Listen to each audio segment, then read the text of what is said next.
Hello guys, I hope आप सब ठीक होंगे। आज का हमारा टॉपिक है मगध राज्य का उत्कर्ष।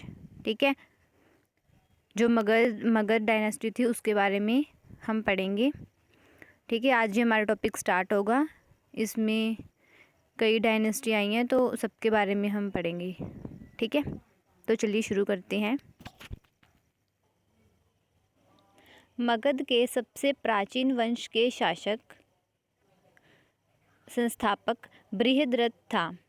जो मगध की स्थापना करी थी ना, वो बृहद्रथ ने करी थी। ठीक है, इसकी राजधानी गिरिब्रज राजगृह थी। इसकी राजधानी कौन सी थी? गिरिब्रज, और ये राजगृह में थी। जरासंध बृहद्रथ का पुत्र था। मगध का संस्थापक था बृहद्रथ और इसका पुत्र कौन सा था? जरासंध। हर्यक वंश के संस्थापक बिंबिसार मगध की गद्दी पर 544 ईसा पूर्व में बैठा। जो ये क्वेश्चन आता है एग्ज़ाम में कि जो बिंबिसार है वो किस वंश का शासक है, तो वो है हर्यक वंश का शासक। ठीक है, ये कब गद्दी पर बैठा? 544 ईसा पूर्व में। ऐसा बौद्ध ग्रंथों में बताया गया है कि बिंबिसार है वो 544 ईसा पूर्व में मगध की गद्दी पर बैठा था और वह था बौद्ध धर्म का अनुयायी। यह प्रथम भारतीय राजा था जिसने प्रशासनिक व्यवस्था पर बल दिया। ये क्या है? जो बिंबिसार है वो प्रथम भारतीय राजा था जिसने प्रशासनिक व्यवस्था पर बल दिया। इससे पहले किसी ने नहीं दिया। ओके।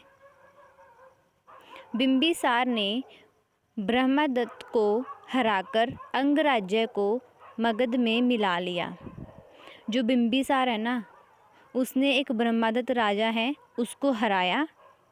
ओके, और अंगराज्य को क्या, ये अंग एक राज्य था, जगह थी, स्टेट, इसको फिर उन्होंने मगध में मिला लिया क्योंकि ये मगध का राजा बन चुका था।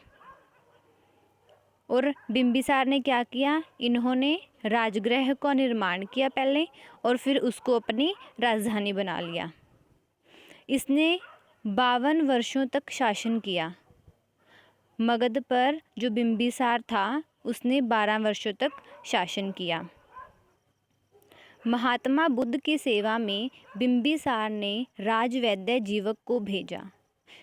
अब ये जो बिंबिसार था ना, ये बौद्ध धर्म को मानता था, तो इसने क्या किया? महात्मा बुद्ध की सेवा में इन्होंने एक राजवैद्य जीवक को भेजा महात्मा बुद्ध के पास। ठीक है, कि उनकी सेवा करेंगे ये। और एक और है, एक बार जो अवंती के राजा हैं प्रदोत्य, ठीक है, ये पांडु रोग से क्या थे? ग्रसित थे। उस टाइम भी जो बिंबिसार हैं उन्होंने उनकी सेवा के लिए भेजा था। ठीक है, किसी को, जीवक को। तो महात्मा बुद्ध के लिए भी भेजा था और एक अवंती के राजा थे उसके लिए भी भेजा था। बिंबिसार ने जो बिंबिसार थे ना, इनकी शादी किससे हुई? इन्होंने शादी कर ली किससे? कौशल नरेश। कौशल नरेश कौन?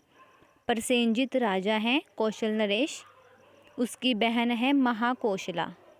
ठीक है, उससे क्या किया? बिंबिसार ने शादी कर ली वैशाली के चेटक की पुत्री चेलन्ना से तथा मद्र देश, आधुनिक पंजाब, जो अब पंजाब है, की राजकुमारी शेमा से शादी कर ली।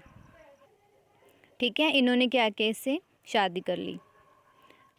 बिंबिसार की हत्या उसके पुत्र, जो अब क्या हुआ? बिंबिसार है ना, इसका पुत्र कौन हुआ? अजातशत्रु। अजातशत्रु, इसने क्या किया? इसने अपने पिता की ही हत्या कर दी। ठीक है, बिंबिसार की इन्होंने हत्या कर दी और क्या हुआ? 493 ईस्वी में ये मगध की गद्दी पर बैठ गया, मतलब खुद राजा बन गया अपने पिता की हत्या करके, बिंबिसार की हत्या करके।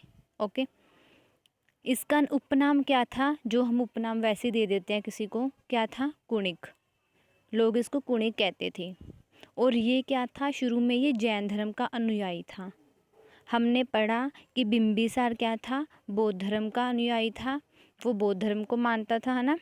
और जो ये कुणिक है मीन्स जो अजातशत्रु है वो जैन धर्म को मानता है, उसका अनुयायी था शुरू में। बिंबिसार ने 52 वर्षों तक शासन किया था और जो अजातशत्रु है इन्होंने 32 वर्षों तक मगध पर शासन किया। ओके। अजातशत्रु के सुयोग्य मंत्री का नाम वरस्कार या वर्षकार था। जो अजातशत्रु के ये सुयोग्य मंत्री है ना, उसका नाम क्या है, वर्षकार था। इसी की सहायता से क्या हुआ, जो अजातशत्रु ने ना वैशाली एक जगह थी उसके ऊपर विजय प्राप्त की थी। किसकी सहायता से, वर्षकार की सहायता से। ओके। फिर 461 ईसा पूर्व में कौन, जो उदायन है, 461 ईसा पूर्व में अब अजातशत्रु का बेटा कौन हुआ, उदायन। इसने अजातशत्रु ने अपने पिता की हत्या करी थी, मतलब बिंबिसार की हत्या करी थी, फिर राजा बना। फिर अजातशत्रु का बेटा आया आगे उदायन, उसने भी ऐसा ही किया, उसने भी अपने पिता की हत्या कर दी और खुद मगध की गद्दी पर बैठ गया। 461 ईस्वी में उसने पिता की हत्या करी और मगध की गद्दी पर बैठ गया। फिर उदायन ने कौन सी जगह की स्थापना करी, पाटलिपुत्र की। ये क्वेश्चन बहुत बार एग्जाम में आता है कि पाटली ग्राम है वो किसने स्थापना करी थी उसकी, तो किसने करी थी, उदायन ने। वह जैन धर्म का अनुयायी था, ये भी जैन धर्म का अनुयायी था और जो अजातशत्रु है वो भी जैन धर्म का अनुयायी था। हर्यक वंश का अंतिम शासक, हर्यक वंश है, ये हम हर्यक वंश की बात कर रहे हैं, है ना। मगध जब शुरू हुआ था तो सबसे पहले हर्यक वंश ही था। इसका अंतिम राजा, लास्ट में सबसे लास्ट राजा कौन था, राजा उदायन। इसका आगे बेटा हुआ नागदशक। पहले बिंबिसार, फिर उसका बेटा आगे आया अजातशत्रु, फिर अजातशत्रु का बेटा आया उदायन, फिर उदायन का बेटा आया नागदशक। ओके। नागदशक को उसके अमात्य शिशुनाग ने 412 ईसा पूर्व में अपदस्थ करके मगध पर शिशुनाग वंश की स्थापना की। क्या है, जो नागदशक है ना, उदायन का पुत्र नागदशक, उसने क्या किया, उसके अमात्य थे शिशुनाग। ओके। उनको हराकर उन्होंने क्या किया, 412 में शिशुनाग वंश की स्थापना करी। फिर इन्होंने क्या किया, जो उदायन ने पाटलीग्राम की स्थापना करी थी और शिशुनाग ने क्या किया, अपनी राजधानी पाटलिपुत्र से हटाकर वैशाली में स्थापित कर ली। फिर इन्होंने पाटलिपुत्र से अपनी राजधानी को हटा दिया और कहाँ पर स्थापित करी, वैशाली में। शिशुनाग का उत्तराधिकारी कालाशोक पुनः राजधानी को पाटलिपुत्र ले गया। जो शिशुनाग का आगे बेटा कौन हुआ, कालाशोक।